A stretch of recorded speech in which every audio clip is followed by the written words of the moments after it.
चलो बच्चों, स्वागत है आपका आज के लेक्चर में, लेक्चर नंबर 8।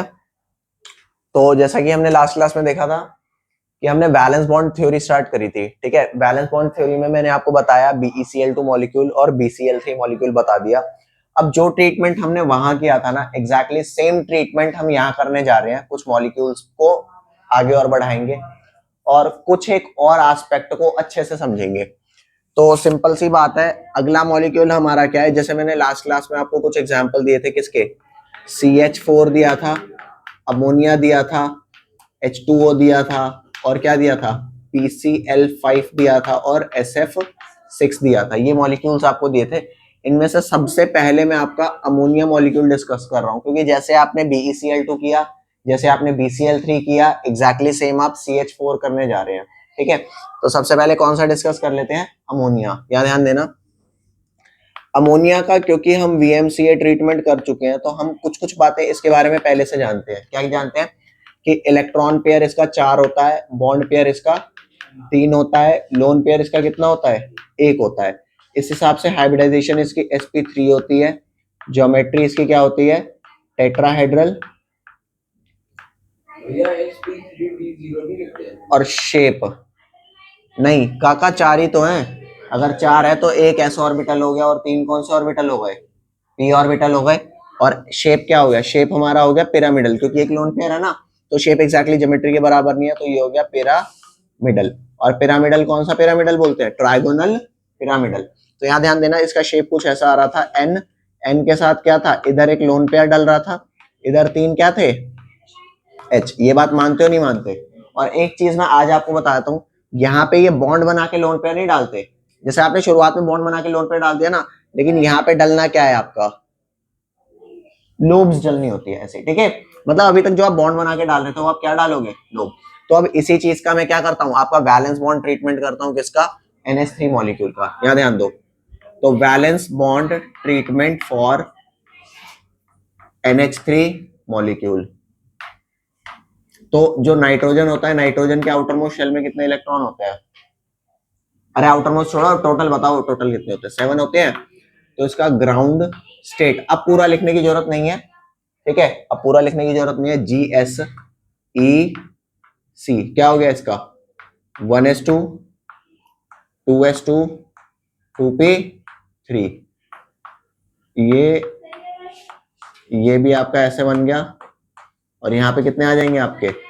1 2 3। अब लास्ट मॉलिक्यूल में आपको क्या दिखा था? लास्ट में मैंने आपको ये कहा था कि जितने बॉन्ड बनते हैं उतने अनपेयर्ड इलेक्ट्रॉन होने चाहिए। तो यहाँ फिलहाल बॉन्ड कितने हैं? 1 2 3। अरे बॉन्ड थोड़े हैं तो लोन पेयर है। ठीक है, तो यहाँ पे 3 अनपेयर्ड इलेक्ट्रॉन है या नहीं है? तो क्या यहाँ पे एक्साइटेशन करानी पड़ेगी 2s की? एक्साइटेशन कराने की जरूरत क्यों नहीं पड़ रही? सिंपल सी बात है, क्योंकि जितने बॉन्ड बनाने हैं उतने अनपेयर्ड इलेक्ट्रॉन। तो क्या मैं ये बात कह सकता हूं कि excitation is not a necessary condition before the hybridisation? Simple सी बात है। क्या यहां पे मेरे को एक्साइट कराने की जरूरत है? नहीं है। क्यों? क्योंकि मेरे पास उतने अनपेयर्ड इलेक्ट्रॉन है जितने मेरे को।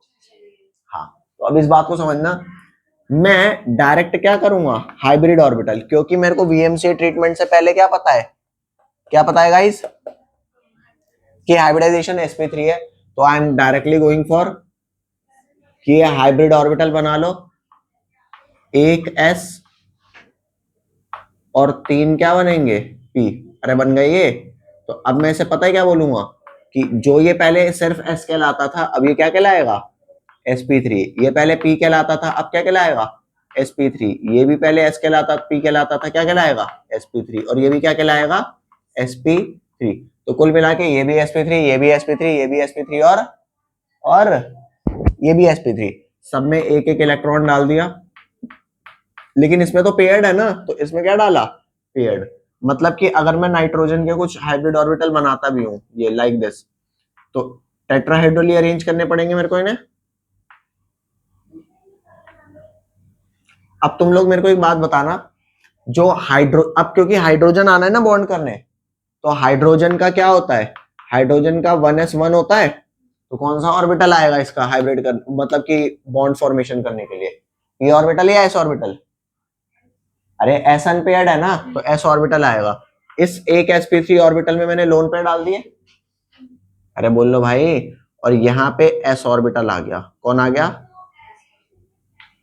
तो अब मैं क्या बोलूंगा, ये वाला बॉन्ड किस किस का है? ये वाला बॉन्ड है s ऑर्बिटल और sp3 hybrid orbital. Is that clear?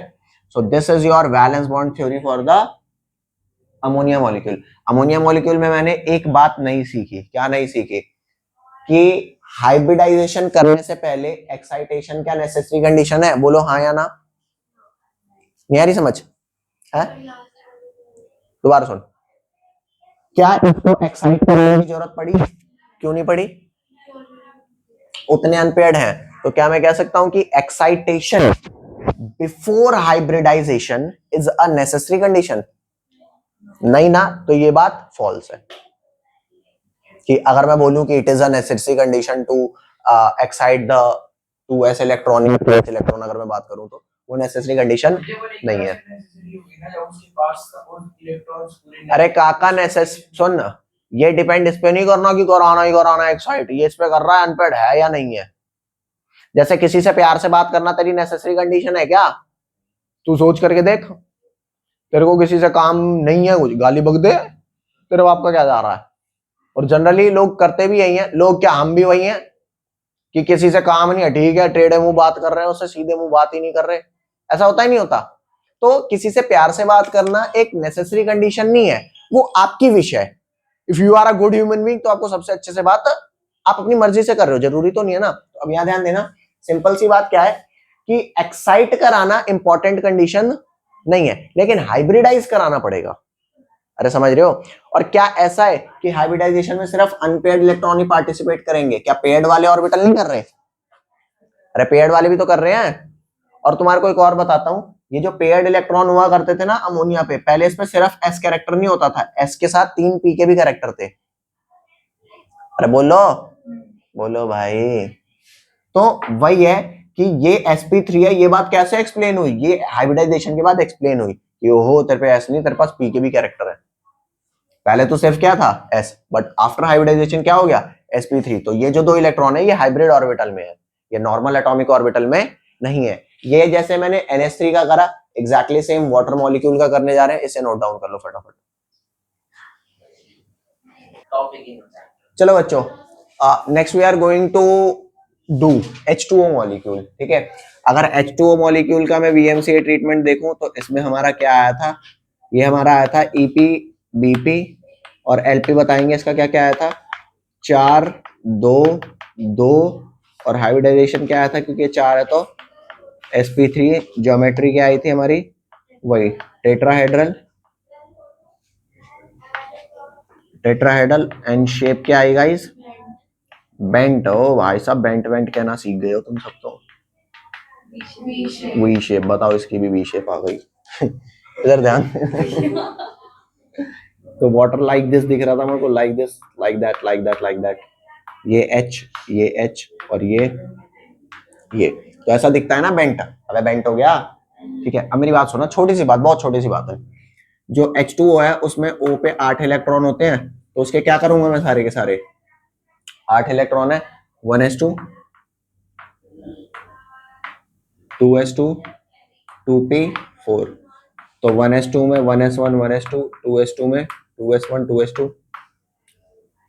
p में 2p1 2p2 2p3 2p4।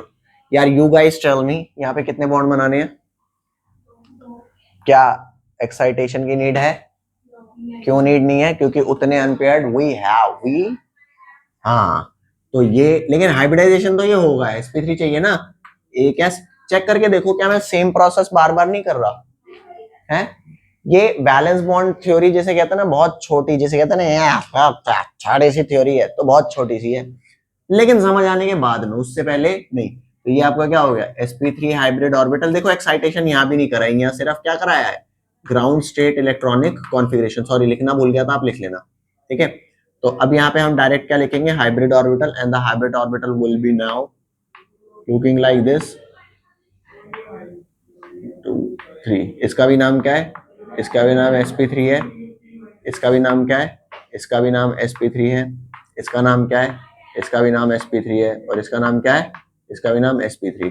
और ये कैसे होंगे, ये O के अराउंड कैसे लगेंगे, 1 sp3 orbital, another sp3 orbital, another, यहाँ क्या डालेंगे, यहाँ पे लोन पेयर डाल देंगे, यहाँ लोन पेयर डाल देंगे, और यहाँ पे हाइड्रोजन आ रहा है ना, तो हाइड्रोजन अपना 1s ऑर्बिटल लेके आता है, ले भैंस की पूंछ, तू भी बन गया। और अगर तुम चाहते हो कि s और देख, इनमें तो पेयर्ड इलेक्ट्रॉन थे, इनमें सिंगल सिंगल थे, तो सिंगल sp3 में, और H भी तो एक सिंगल लेके आता है, तो पेयर हो नहीं गया, अरे बोल दो, हो गया भैया, चाहे तुम लोन पेयर चाहे तुम बॉन्ड पेयर में ऐसी पूछ रहना हमेशा पेयर्ड, समझ रहे हो? हाँ इतना तो तुम्हें पता है, खैर चलो लिख लो इसे, सेम है ना एग्जैक्टली, बस दो PCl5 बाई CH4 तुम्हारा हो जाएगा, PCl5SF6 से डिस्कस करते हैं, उसके बाद आगे चलेंगे।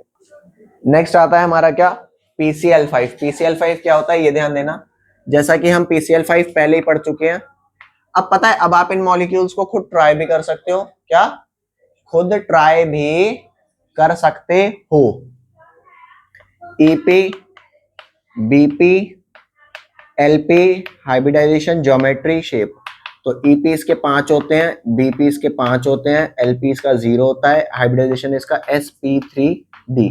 एक मॉलिक्यूल ऐसा भी देख लो जिसमें डिहाइब्रिडाइजेशन भी है, ज्योमेट्री कौन सी आएगी, ज्योमेट्री इसकी आएगी ट्राइगोनल बाय पिरामिडल, ठीक है, और शेप आपकी क्या आएगी, वही आएगी ट्राइगोनल बाय पिरामिडल ही आएगी, क्योंकि लोन पेयर क्या है, 0। इसको अगर मैं बनाना चाहूं तो कुछ ऐसे बना सकता हूं कि ये 3 बॉन्ड आपके इधर दिखा दिए, एक Cl ये दिखा दिया, एक Cl ये, ऐसा ही तो होता है गाइस, अरे बोलो। तो अब इस चीज को समझते हैं कैसे करना है। यहाँ पे मैं फॉस्फोरस लेता हूँ, फॉस्फोरस में 15 होते हैं, तुम्हें ये बात तो पता है ना कि फॉस्फोरस में 15 में 10 तक तो वही भरेंगे ना जो नियॉन है, हैं? तो मैं इसको लिखने का तरीका कैसे रख सकता हूँ, ग्राउंड स्टेट इलेक्ट्रॉनिक कॉन्फ़िगरेशन को, कि नियॉन भर दिए 10 तक, अरे बोलो, नियॉन 10 तक भर दिए, उसके बाद क्या आया 3s2 और अबे 1s2 2s2 2p6 तो 10 तक हो गए, ये तरीका है, क्योंकि मेरे को वैलेंस शेल से ही तो डील करना है, 3s2 3p3 और 3d क्या है फिलहाल 0, इसको ऐसे कर लो 3s1 3s2 3p1 3p2 3p3 और d ऑर्बिटल कितने हो गए 5, 1 2 3 4 5, 3d0। Now you guys tell me, जितने बॉन्ड बनाने हैं क्या उतने अनपेयर्ड इलेक्ट्रॉन वी हैव, नहीं है ना, तो क्या एक्साइटेशन चाहिए, एक्साइटेशन अब P में नहीं जा सकती, P के तो पहले ही अनपेयर्ड है, भैंस की पूछ, उनकी जिंदगी में क्यों पेयर्ड हो रहे हो, कोई ढंग का इंसान आने दो, यहाँ ध्यान दो, पांचों को पेयर होना है ना गाइज, ठीक है, तो ये आपका एक्साइटेशन हो गई, तो इसे मैं क्या लिखूंगा, excited state electronic configuration, this would become neon 10, क्या बन जाएगा, this would become neon 10 and this would be 3s1 3p3 and 3d1, ये आपका 3s1 हो गया, ये आपका 3p3 हो गया, और ये आपका क्या हो गया 3d1 हो गया। जो पहले हाइब्रिडाइजेशन सिर्फ S और P में सीमित थी, अब वो किस तक एक्सटेंड हुई, D तक हुई। जो पहले आपके हाइब्रिड ऑर्बिटल का सिर्फ S और P कैरेक्टर हो रहा था, अब और कौन सा भी इन्वॉल्व होगा, D भी इन्वॉल्व होगा, वाह भाई साहब, समझ रहे हो? तो ये बना आपका हाइब्रिड ऑर्बिटल। अब क्योंकि पहले एटॉमिक ऑर्बिटल जितने थे उतने ही हाइब्रिड ऑर्बिटल बन रहे थे, अब जितने, अब यहाँ पे 1 3 और 1 5 है ना, तो 5 एटॉमिक ऑर्बिटल हाइब्रिडाइज हो रहे हैं, तो हाइब्रिड ऑर्बिटल कितने बनेंगे 1 2 3 4 और ये 5, तो इसका नाम क्या है sp3d, इसका भी क्या नाम है sp3d, इसका भी सेम नाम है, इसका भी सेम नाम है, इसका भी सेम नाम है, सब में एक एक इलेक्ट्रॉन आ जाएगा, अरे बोलो। और क्योंकि PCl5 है तो Cl का कौन सा ऑर्बिटल होता है, p ऑर्बिटल आखिरी होता है जो अनपेयर्ड होता है, तो क्या बन जाएगा आपका, ये p के अराउंड पहले तो लोब्स ही बना लो ऐसे, एक लोब, दूसरी लोब, तीसरी लोब, चौथी लोब और पांचवी लोब, अरे बोलो, ठीक है। अब यहाँ पे p ऑर्बिटल आया, यहाँ पे p ऑर्बिटल आया, यहाँ p ऑर्बिटल आया, हो गया ट्रायगोनल बेस, और ये वाला कौन सा बेस हो गया p, और ये वाला पी। अरे बोल भाई, समझ में आया कि नहीं आया? अरे झूठ मत बोलो भाई, है ये समझ आया? बस इसका लोचा पता है क्या है? इस हाइब्रिडाइजेशन के कॉन्सेप्ट का एक लोचा है छोटा सा। जैसे ये वाला किसका बॉन्ड हो गया, पी का और sp3d ऑर्बिटल का। चेक करना, यहाँ पे this orbital is this bond is smaller while axial bond is longer. इस हाइब्रिडाइजेशन के कॉन्सेप्ट में अगर ये sp3d है, ये p है, अरे बोलो, ये भी तो sp3d और ये p है, जबकि एक्सियल बॉन्ड लॉन्गर आने चाहिए ना, लॉन्गर आने चाहिए, तो इससे थोड़ा अलग नहीं होना चाहिए इसका कैरेक्टर? तो ये वाली बात हाइब्रिडाइजेशन से एक्सप्लेन नहीं होती। तो हाइब्रिडाइजेशन की कुछ तो खामियां रही होंगी ना, कि आगे अलग थ्योरीज आई होंगी। नहीं आई बात समझ? अरे बोलो। तो यहाँ पे sp3d है, p है, अगर शॉर्ट थोड़ी बॉन्ड लेंथ आ रही है, तो यहाँ पे भी तो sp3d और p है, तो यहाँ भी तो थोड़ी शॉर्ट ही बॉन्ड लेंथ आनी चाहिए, लेकिन क्या है ये बड़ी। तो कहीं ना कहीं हमने PCl5 का ये वैलेंस बॉन्ड थ्योरी कर तो दी, लेकिन ये ठीक समझ गए। अब इसी हिसाब से आप सल्फर का करेंगे, सल्फर का 16 होता है, अरे बोलो, तो 3s2 3p4 हो जाएगा, ये आगे जाएगा, ये भी आगे जाएगा, ऐसे ही एक्सटेंड कर लेंगे, वो आप कर लेना, होमवर्क है। अब ये करने के बाद आप ये कर पाओगे, ये आपका अगेन होमवर्क है, ठीक है। अब मैं sp जो आपका मैंने हाइब्रिडाइजेशन वगैरह पढ़ा है ना, इसकी कुछ इंपॉर्टेंट कंडीशन और इसके आपको डेफिनेशन वगैरह समझा देता हूं, that we are going to study. जल्दी फटाफट लिखो इसे बच्चों, यहां ध्यान देना। अब आपको एक मस्त सी चीज बता रहा हूं, ये अभी एकदम से इतना सारा लिखा हुआ आ गया, इसका करना क्या है मैं आपको ये बता रहा हूं। जो जो हमने हाइब्रिडाइजेशन में सीखा, उसको अगर पेपर में डिफाइन करने के लिए आता है, या हाइब्रिडाइजेशन के लिए इंपॉर्टेंट कंडीशन क्या है, वो सारी चीजें आती हैं, तो आपको क्या एक्सप्लेन करना है वो मैं यहाँ पे बताने जा रहा हूँ। पेपर में क्वेश्चन आता है व्हाट इज हाइब्रिडाइजेशन। तो हाइब्रिडाइजेशन को पहले हिंदी में समझते हैं, कि जो एटॉमिक ऑर्बिटल होते हैं वो बॉन्ड फॉर्मेशन के लिए काफी नहीं है, वो क्या करते हैं, वो मिक्स करते हैं, ठीक है, और अपनी एनर्जीज को रीडिस्ट्रीब्यूट करते हैं। उसके बाद जितने एटॉमिक ऑर्बिटल मिक्स हुए थे उतने ही हाइब्रिड ऑर्बिटल बनते हैं। This process is known as hybridization. Is that clear? तो यहां पे पढ़ना क्या लिखा है देखो, हाइब्रिडाइजेशन क्या है, it can be defined as the process, process किस चीज का, ऑफ इंटरमिक्सिंग, प्रोसेस किसका, of intermixing the orbital of slightly different energies. Orbital जो होंगे वो स्लाइटली डिफरेंट एनर्जीज की होनी चाहिए। अगर दो लोगों की शादी होती है तो क्या ऐसा कभी होता है कि एक करोड़पति था और एक नल्ला बेरोजगार भुखमरी का शिकार रोड पे हो रहा था, शादी वादी कर लिया, अब दोनों हाफ के मालिक, ऐसा होता है क्या? ऐसा भी नहीं है कि एग्जैक्टली सेम होनी चाहिए, तू 50,000 5600 रुपए कमाता है, मैं भी 50,000 5600 रुपए कमाता हूँ, तभी शादी हो पाएगी। नहीं, तू 50 कमाता है, मैं 25 कमाता हूँ, तो भी चल कोई दिक्कत नहीं है, हो जाएगी। समझ गए? लेकिन बहुत ज्यादा एनर्जी गैप नहीं होना चाहिए। तो यहाँ पर ध्यान देना, it can be defined as the process of intermixing of orbital of only slightly different energies. बहुत ज्यादा डिफरेंट एनर्जी वालों का नहीं हो सकता, slightly different energies, so as different energies थी, सो दैट जब वो मिक्स करेंगे तो क्या करेंगे, अपनी एनर्जी को रीडिस्ट्रीब्यूट देयर एनर्जीज, एंड उसके बाद रीडिस्ट्रीब्यूशन के बाद resulting in the formation of new set of orbital of equivalent energies and shape। समझ गए? एक s ऑर्बिटल था, एक p ऑर्बिटल था, इसकी s वाली शेप थी, इसकी p वाली शेप थी। अब जब ये दोनों मिक्स हो जाएंगे ना, तो sp, और क्योंकि एक s एक p ऑर्बिटल मिक्स हुआ है तो दो ऑर्बिटल बनेंगे, जिसका नाम क्या होगा, sp और sp। अगर एक s और दो p हाइब्रिडाइज करेंगे तो क्या बनेगा, तीन है ना, तो तीन हाइब्रिडाइज होने के बाद तीन डिफरेंट ऑर्बिटल बनेंगे, उनके क्या नाम होंगे, sp2 sp2 sp2। अगर एक s और तीन p होगा तो चार हाइब्रिड ऑर्बिटल बनेंगे, उनके नाम क्या होंगे, sp3 sp3 sp3 sp3। तो जितने एटॉमिक ऑर्बिटल हाइब्रिडाइज होंगे उतने ही क्या बनेंगे, उतने ही हाइब्रिड ऑर्बिटल बनेंगे, ठीक है। तो ये वाली बात समझ में आई कि नहीं आई? अब कुछ फीचर्स होते हैं हाइब्रिड ऑर्बिटल के जो आपको समझनी है। पहला ध्यान दो, द सिंपल सी बात, जितने एटॉमिक ऑर्बिटल हाइब्रिडाइज करेंगे उतने ही हाइब्रिड ऑर्बिटल बनेंगे। तो यहां ध्यान देना, the number of hybrid orbital is equal to the number of atomic orbital that get hybridized। मेरी बात सुनना, जितने एटॉमिक ऑर्बिटल हाइब्रिडाइज कर रहे हैं उतने ही हाइब्रिड ऑर्बिटल बनेंगे। ऐसा नहीं है कि एटॉमिक ऑर्बिटल एक एस था एक पी था लेकिन हाइब्रिड ऑर्बिटल सिर्फ एक बना। अरे हाइब्रिड भी तो दो बनाओ, समझ रहे हो? तो the number of hybrid orbital equal होते हैं नंबर ऑफ एटॉमिक ऑर्बिटल के। उसके बाद the hybridized orbital are always equivalent in energy and shape. जो हाइब्रिडाइज्ड ऑर्बिटल होते हैं, अब उसमें ये नहीं है कि जैसे सिंपल सी बात है, शादी से पहले दो घरों की इनकम, मतलब दो लड़का लड़की की इनकम अलग अलग हो सकती है, लेकिन शादी के बाद ऐसा तो नहीं होगा कि तैने 25,000 रुपए कमाया तो 25 में घर चला, मैं 1 लाख कमाता हूं मैं तो भाई अब नमज शान से घूमूंगा, ऐसा थोड़ा होगा। अब उनकी एनर्जी क्या हो गई है, अब सेम हो गई है। अब जो हमारी इनकम है वो फैमिली इनकम है। तो यहाँ पर क्या है कि जो हमारे एटॉमिक ऑर्बिटल है अगर वो हाइब्रिडाइज हो गए तो अब उनकी एनर्जी क्या होने वाली है, सेम। अब अलग अलग वाला मामला नहीं होगा। नेक्स्ट आ जाओ, the hybrid orbital are more effective. जैसे मैंने आपको बताया था कि बेरिलियम का एस ऑर्बिटल और पी ऑर्बिटल पार्टिसिपेट नहीं कर रहे थे, उन्होंने पहले क्या बनाया, एसपी। तो वही चीज है, hybrid orbital are more effective in bond formation. The hybrid orbital are more effective in bond formation rather than the pure atomic orbital. उसके बाद ये जो हाइब्रिड ऑर्बिटल होते हैं ना, ये स्पेस में एक प्रॉपर ओरिएंटेशन अटेन करते हैं। प्रॉपर ओरिएंटेशन मतलब प्रॉपर शेप, ऐसा नहीं कोई कहीं भी लग रहा है। तो वही चीज है, these hybrid orbital are directed in some preferred direction to have minimum.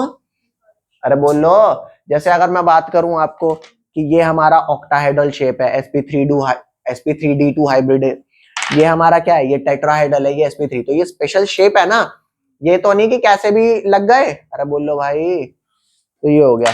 अब नेक्स्ट हमारा आता क्या है, इंपॉर्टेंट कंडीशन आती है फॉर हाइब्रिडाइजेशन। कंडीशन क्या क्या होनी चाहिए हाइब्रिडाइजेशन के लिए? पहली कंडीशन होनी चाहिए कि the orbital present in valence shell. इसका नाम वैलेंस बॉन्ड थ्योरी क्यों है? अरे क्यों है वैलेंस बॉन्ड थ्योरी? क्योंकि सिर्फ वैलेंस शेल के एटॉमिक ऑर्बिटल ही सिर्फ हाइब्रिडाइज करेंगे, इनर वाले तो पोपलू हो लिए, तुम तो कुछ करते ही नहीं भाई। ठीक है, next, the orbital undergoing hybridization should have almost equal. अरे ये पहले भी तो बताया था, इनकी almost equivalent energy, equal energy होनी चाहिए, डिफरेंट एनर्जी नहीं होगी। उसके बाद मैंने बताया था कि एक्साइटेशन इंपॉर्टेंट कंडीशन नहीं है, तो वही कह रहा है कि promotion of electron is not essential condition prior to. अरे बोलो भाई, हाइब्रिडाइजेशन करने के लिए प्रमोशन इंपॉर्टेंट कंडीशन नहीं है। नेक्स्ट आ जाओ, it is not necessary that only half filled orbital participate. अबे वाटर और अमोनिया के केस में क्या था, फुली फिल्ड भी तो पार्टिसिपेट कर रहा था हाइब्रिडाइजेशन में। नहीं आ रही क्या समझ?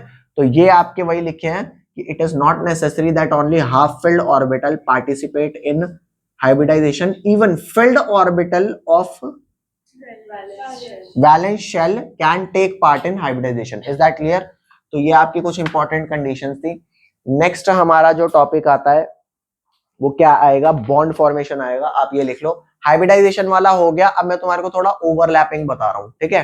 देखो इसे, चलो भाई, ये जो ऑर्बिटल ओवरलैप कॉन्सेप्ट है ना, ये सबसे पहले अपने को अब सीखना है, ठीक है? ताकि मैं आपको इथेन, इथीन और इथाइन का वैलेंस बॉन्ड ट्रीटमेंट करा सकूं, ठीक है?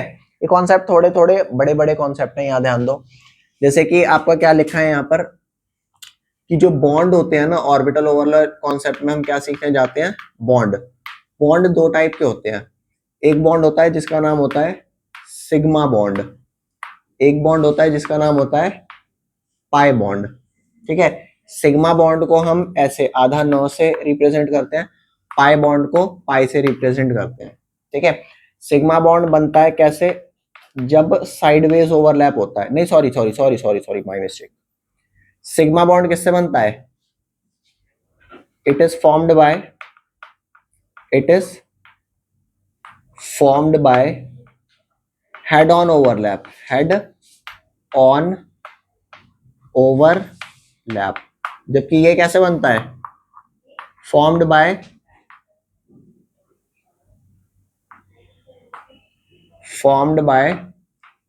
Sideways overlap. कौन सा ओवरलैप? साइडवेज ओवरलैप, ठीक है? और सिग्मा बॉन्ड थोड़ा ज्यादा स्ट्रांग होता है as compare to pi bond. तो यहां लिखना, this bond is more stronger than pi. Than pi, it is less strong, it is less strong. ठीक है, ये एक बेसिक मैंने आपको डिफरेंस लिखवा दिया। अब मैं आपको क्या बता रहा हूं कि सिग्मा बॉन्ड किस किस का बनता है और पाई बॉन्ड किस किस का बनता है। यहां ध्यान दो, आपके पास ऑर्बिटल में कौन कौन से ऑर्बिटल होते हैं बच्चों, ये देखना। अगर मैं बात करूं सिग्मा बॉन्ड किस किस का बनता है, सिग्मा एस और एस ऑर्बिटल का बनता है, एस और पी ऑर्बिटल का बनता है, पी और पी ऑर्बिटल का बनता है। लेकिन अगर मैं बात करूं पाई बॉन्ड किसका बनता है, तो पाई बॉन्ड एस और एस का नहीं बनता, एस और पी का नहीं बनता, पी और पी का बनता है। तो टोटल कितने ओवरलैप्स मेरे को पढ़ने हैं, 4 ओवरलैप पढ़ने हैं, क्योंकि सिग्मा तो तीनों के बन रहे हैं, लेकिन पाई सिर्फ किसका बन रहा है, पी का, है ना, सिर्फ पीपी का बन रहा है। तो मैं ये सारा मिटा रहा हूं, अब मैं बॉन्ड फॉर्मेशन कराने जा रहा हूं, आप ये लिख लो अच्छे से। ठीक है, समझ आएगा ये वाला टॉपिक आपको अच्छे से। तो बच्चों स्टार्ट करते हैं ऑर्बिटल ओवरलैप कॉन्सेप्ट। और ऑर्बिटल ओवरलैप में सबसे पहले मैं आपको सिग्मा बॉन्ड बनाना सिखाऊंगा, फिर आपको पाई बॉन्ड बनाना सिखाऊंगा। ठीक है, यहां ध्यान दो। तो सिग्मा बॉन्ड फॉर्मेशन, कौन से बॉन्ड की फॉर्मेशन है, sigma bond formation by head on overlap, head on overlap. Head on overlap से सिग्मा बॉन्ड फॉर्मेशन बता रहा हूं, और हेड ऑन ओवरलैप किसका, first by S S orbital,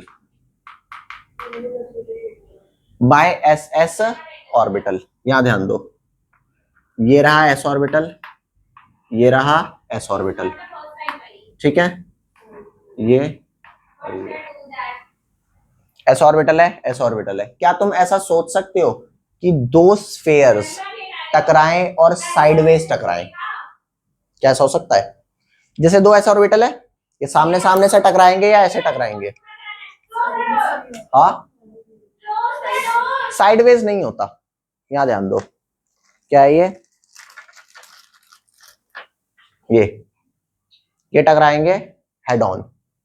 ठीक है, हेड ऑन टकराएंगे तो ये कैसी होगी, हेड ऑन ओवरलैप, और ये हो गया आपका एस एस ऑर्बिटल का सिग्मा बॉन्ड।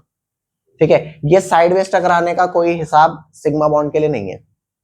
ठीक है, तो ये हो गया आपका हेड ऑन। अब यहां ध्यान दो, कहां गया भाई। अब नेक्स्ट आता है हमारा कौन सा, ये समझ गया ना, एस और एस का सिग्मा बन गया। नेक्स्ट आओ सेकंड, ये रहा आपका एस ऑर्बिटल, और ये रहा आपका क्या, पी ऑर्बिटल। कौन सा है, पी ऑर्बिटल। ऐसा होता है, एस को मैं जनरली प्लस प्लस प्लस मानता हूं। क्या मानता हूं, एस को जनरली प्लस प्लस, और ये क्या हुआ, प्लस और माइनस। अभी याद रखना कि इसका प्लस और इसका प्लस ही ओवरलैप करेगा, इसका प्लस और इसका माइनस नहीं करेगा। ठीक है, वो भी मैं और समझाऊंगा इसके बारे में। ये और ये प्लस प्लस माइनस उधर रह गया, तो ये आपका एस ऑर्बिटल था, ये आपका क्या है, पी ऑर्बिटल है। ये मिलके क्या बना दिया, एस और पी का सिग्मा बॉन्ड। ओके, नेक्स्ट आ जाओ। थर्ड आपका क्या आता है, ये रहा आपका पी ऑर्बिटल प्लस माइनस, ये आपका क्या है, पी ऑर्बिटल प्लस और माइनस। ठीक है,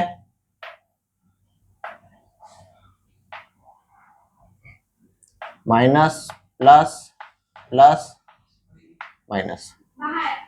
ठीक है भाई, तो ये आपका पी ऑर्बिटल, ये आपका पी ऑर्बिटल, पी और पी का क्या हुआ, सिग्मा बॉन्ड। अब अगर तुम कहो कि क्या ऐसा भी ओवरलैप हो सकता है, ये इधर माइनस प्लस माइनस प्लस, ये वाला ओवरलैप नहीं होगा, सिर्फ कौन सा होगा, ये वाला। क्यों, क्योंकि अगर प्लस और माइनस ओवरलैप करेंगे तो क्या हो जाएगा, माइनस प्लस, और ये माइनस प्लस। तो चेक करना, ये जो माइनस प्लस है क्या हो जाएंगे, कैंसिल आउट हो जाएंगे। सिर्फ कौन सा चलेगा, प्लस प्लस, सिर्फ कौन सा चलेगा, प्लस प्लस। इसको मैं भी जनरली यही मानता हूं कि ये क्या है, अरे ये इवन प्लस प्लस मानता हूं, तो ये क्या हो गया, सारा plus plus plus add on हो गया। ठीक है, अभी मैं आपको बताता हूं कि पाई बॉन्ड कैसे बनेगा।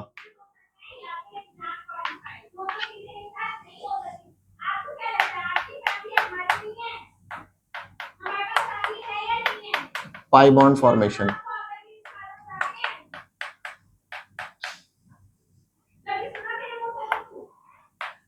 देखो भाई, अभी क्या मैं ये मान सकता हूं कि ये जो लाल वाला है ये एक्स एक्सिस है और नीले वाला क्या है? जैसे आप कॉपी में ड्रॉ करोगे तो कॉपी आपकी ऐसे ही प्रेजेंट है ना, तो कॉपी में मैं आपकी साइड से बात कर रहा हूँ, अपनी साइड से बात ही नहीं कर रहा। आपने कॉपी के अंदर ये क्या बनाया? एक्स। ये क्या बनाया? और ये क्या बना दिया? X y. और दोबारा सुन लो, एक्स वाई और ये तीन एक्सेस समझ आ गए। अब अगर मैं एक्स एक्सेस के अलोंग लोब्स बनाता हूं, चेक करना, अगर एक्स एक्सेस के अलोंग ये लोब्स बनाता हूं, ठीक है, तो ये एक्स के अलोंग जो लोब बनेगा ये कौन सा ऑर्बिटल कहलाएगा? P x. वाई के अलोंग जो लोब बनेगा वो कौन सा बनेगा? P y. जेड के अलोंग जो लोब बनेगा वो कौन सा बनेगा? P z. समझ गए? जैसा ये है इसको फोटोकॉपी करा लेता हूं, कलर्ड फोटोकॉपी, ठीक है, और एक और ऐसा ही ले आता हूं, तो ये हमने एक और मॉलिक्यूल बना लिया ऐसा, ठीक है। तो जैसा आपका ये, अब मेरे हाथ तो बंद गए, अब मैं अपनी नाक से काम करूंगा, ठीक है। ये एक्स वाला था तो ये भी क्या है? ये ब्लू वाला वाई था तो ये भी क्या है? और ये क्या है? एक और हाथ चाहिए था, ठीक है।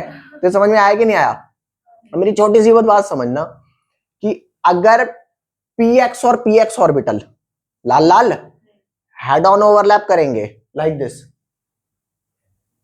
शेव, अरे चेक करके देख, अगर पी एक्स और पी एक्स ऐसे हेड ऑन ओवरलैप करेंगे तो पी वाई कैसे करेगा? कर ही नहीं पाएगा, करेगा लेकिन साइडवेज। कैसे करेगा बताऊं? चेक कर, मान ले कि ये पी वाई ऐसा है, लोब इसकी थोड़ी चौड़ी चौड़ी है, लोब क्या है? थोड़ी चौड़ी चौड़ी, तो जब ये ऐसे ओवरलैप कर रहे होंगे तो वो करेगा, अरे बोलो। और पीजेड कैसे करेगा? वो भी, हाँ वो भी साइडवेज करेगा। और समझ गए? तो अगर पी एक्स आपका क्या कर रहा है? हेड ऑन, तो पी वाई क्या करेगा? साइडवेज, बन गया पाई बॉन्ड। पीजेड क्या करेगा? साइडवेज, बन गया पाई बॉन्ड। अरे बोलो। तो अगर एक्स आपका सिग्मा बॉन्ड बना रहा है तो पी वाई पीजेड कौन सा बॉन्ड बनाएंगे? वेरी नाइस, समझ आ गई। नेक्स्ट आ जाओ, अगर मैं कहूं कि जेड और जेड ऐसा सिग्मा बॉन्ड बना रहे हैं, अरे बोलो, तो साइडवेज कौन बनाएगा? पी वाई और, मैं ये नहीं कह रहा कि सिर्फ एक्स कर सकता है सिग्मा या वाई कर सकता है सिग्मा, मैं, हाँ ठीक है। केमिस्ट्री में in NCERT book z axis को लिया है सिग्मा बॉन्ड के लिए, तो बाकी दो ऑर्बिटल क्या हो गए? पी एक्स और पी वाई क्या हो गए? पाई बॉन्ड। तो यहां पे आ जाते हैं, आपको इसका सिग्मा तो बना दिया, इसका एस एस का पाई बनेगा नहीं, एसपी का पाई बनेगा नहीं, तो मैं एसपी का पाई क्यों नहीं बनेगा, रीजन बता दूं? क्योंकि अगर एस और पी पाई बनाने की कोशिश करते हैं तो ये रहा एस जो कि प्लस प्लस प्लस मानता हूं मैं, और पी ऑर्बिटल क्या है? Plus minus. अगर ये साइडवेज ओवरलैप करेंगे तो क्या लाइक दिस हो जाएगा कुछ, कि ऊपर में प्लस प्लस हो गया, नीचे में प्लस माइनस, बताओ कैंसिल आउट नहीं हो जाएगा? अरे समझ आया क्यों इसका एसपी का नहीं हो रहा? इसका साइडवेज का कोई मतलब ही नहीं है, स्फीयर है, हेड ऑन टकरा रहा है, इसका साइडवेज कराने की कोशिश करी, लेंटर लग गए। बोलो, अबे लग गए ना, इनके तो लेंटर ही लग गए, बॉन्डिंग तो हो ही नहीं पाई। और अगर मैं पीपी की कराता हूं तो ये चेक करो, अगर पीपी का पाई बॉन्ड बनाता हूं तो कैसे बनेगा? ये प्लस ये, हाँ वो बात अलग है, प्लस प्लस से करेगा, माइनस माइनस से करेगा, ये लाइक दिस हो जाएगा। हाँ थोड़े ऑर्बिटल्स को थोड़ा चौड़ा तो होना ही पड़ेगा, अरे बोलो। तो प्लस प्लस से कर गया, माइनस माइनस से कर गया। अगर आप ये कहो, जैसा कि मैंने आपको अभी थोड़ी देर पहले दिखाया, ये ऐसा दिखाया था ना, इधर वाला पी एक्स पॉजिटिव है और इधर वाला पी एक्स, और इधर वाला पी एक्स पॉजिटिव है उधर वाला, तो ये पी एक्स पॉजिटिव इसके नेगेटिव के साथ नहीं करेगा, ये ऐसे घूमेगा, घूम गया। अब कर ले, कर ले भाई, अरे भाग भी दिया करो कभी तो, समझ गए? अब ये ऐसे करेगा, अब पी वाई कर लो साइडवेज, पीजेड कर लो। नहीं आई बात समझ? तुम्हारे तो आ गई, मैं एक चीज कंफ्यूज हो गया। कोई दिक्कत नहीं है, यहाँ ध्यान दो बस, ठीक है। ये समझ में आया ना? तो मैं तुम्हारे को एक चीज बता रहा हूं, पी ऑर्बिटल का जो सिग्मा बॉन्ड बनाता है उसे बोलते हैं इंटरन्यूक्लियर एक्सिस। क्या बोलते हैं उसे? हाँ, सिग्मा में जो, समझ रहे हो, अगर एक्स सिग्मा बना रहा है पी का, तो पी हो गया, पी एक्स हो गया इंटरन्यूक्लियर एक्सिस, तो वाई और जेड क्या बनाएंगे? पाई बॉन्ड। तो यहां पर मैं इसी बात को लिख देता हूं, the axis which make sigma bond in P orbital is called internuclear axis. तो यहां पर मैं कहां लिखूं जगह? आपने ये लिखा अभी तक पहले है? नहीं लिखा? इसे फटाफट लिखो, पहले जल्दी से लिखो बच्चों। यहां ध्यान देना, मैंने आपको जैसे अभी बताया कि जो पी ऑर्बिटल सिग्मा बॉन्ड बनाएगा हेड ऑन ओवरलैप से, उसे इंटरन्यूक्लियर एक्सिस लेंगे, ठीक है। तो यहां पर लिखो द पी ऑर्बिटल, द लिखना सही रहेगा? नहीं, P orbital which make sigma bond is which makes apostrophe भी लगाओ इसके बाद, मैं पागल है क्या? which makes sigma bond is called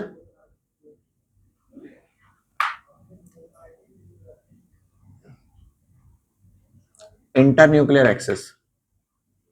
internuclear axis, पता है ऐसा हो सकता है कि इस डेफिनेशन को मैंने थोड़ा सा गलत लिखवाया हो। मैं लिखवाना पता है क्या चाह रहा हूं? पी ऑर्बिटल इंटरन्यूक्लियर एक्सिस नहीं कहलाता।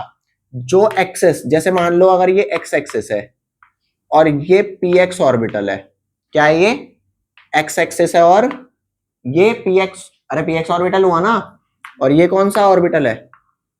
ये भी पी एक्स ऑर्बिटल हुआ, अरे बोलो, ये भी एक्स एक्सिस है। तो अगर पी एक्स सिग्मा बॉन्ड करेंगे, बोलो भाई, तो ये पी एक्स ऑर्बिटल को, ये एक्स ऑर्बिटल को क्या बोलेंगे? Internuclear axis. समझ रहे हो? यहां पर लिखना in NCERT,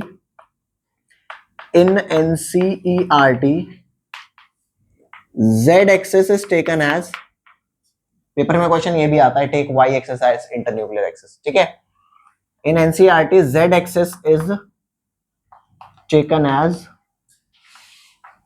internuclear axis.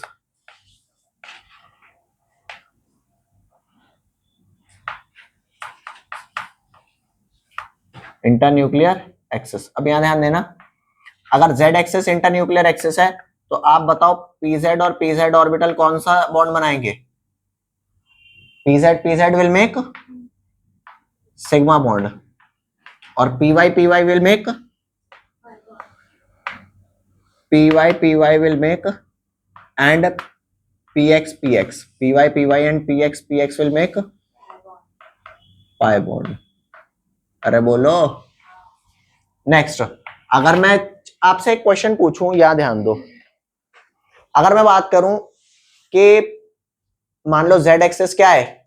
Internuclear axis बना रहा है, अरे बोलो, तो pz ने तो सिग्मा बॉन्ड बना लिया है ना? क्या pz ने सिग्मा बना दिया, अब px क्या बनाएंगे? पाई। py क्या बनाएंगे? क्या py px से कुछ बनाएगा? अरे क्या py इस px से कुछ बनाएगा? तो अगर कोई पूछे क्या px py की ओवरलैपिंग हो सकती है, तो क्या बोलोगे? है? तो ये pz ने सिग्मा बॉन्ड बनाया, py ने और px ने क्या बनाया? पाई बनाया। क्या py और px हो सकता है कुछ? ये कोई ओवरलैप नहीं है। क्या px और pz हो सकता है? ये ओवरलैप नहीं है। और अगर z इंटरन्यूक्लियर एक्सिस है, तो क्या pz और pz पाई बनाएंगे? अरे z इंटरन्यूक्लियर एक्सिस है भाई, तो pz सिग्मा बनाएंगे, पाए नहीं बनाएंगे। ये बात समझ में आई? ठीक है, तो ये आपका ऑर्बिटल ओवरलैप के सारे कॉन्सेप्ट हो गए। अब आज की क्लास में इतना ही। In the next class we are going to do ethene, ethane और इथाइन का बैलेंस बॉन्ड ट्रीटमेंट। उसके बाद हमारा वीबीटी फिनिश हो जाएगी। वीबीटी एक बड़ी थ्योरी है, ठीक है। चलो ओके, बाय बाय।